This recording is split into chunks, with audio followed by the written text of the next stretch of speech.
Bundle दिसतात 500 नोटांचे 500च्या आणि एका व्हिडिओमध्ये टी शर्टवर ते पैसे काउंट करताना कोणीतरी दिसतोय. म्हणजे हे प्रूव्ह होत नाही आहे की हे कोण्या सत्ताधारी आमदारांनी काही केलं असेल. मला असं वाटते ज्यांनी हे ट्विट केलं त्यांनाच याबाबत अधिक माहिती असेल. दानवे साहेबांनी याची शहानिशा करून सांगावं की हा सत्ताधारी पक्षातल्या आमदारांचं काम आहे की विरोधी पक्षातल्या आमदारांचं काम. एकंदरीत काल 2 नेत्यासाठी नावं समोर आली होती, आज वेगळीच नावं समोर येत आहेत. विजय वडेट्टीवार आणि अनिल परब अशा पद्धतीचा प्रस्ताव भाजप विरोधकांकडे ठेवला असं कळतंय.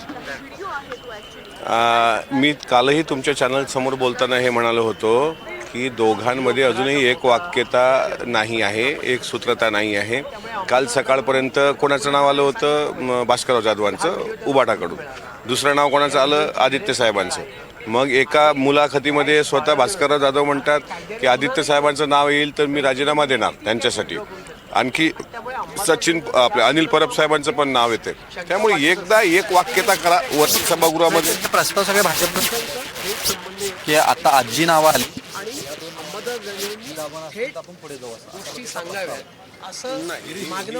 पिकवलेली कंडी आहे असा कुठं काही प्रस्ताव ठेवला असेल असं मला वाटत नाही.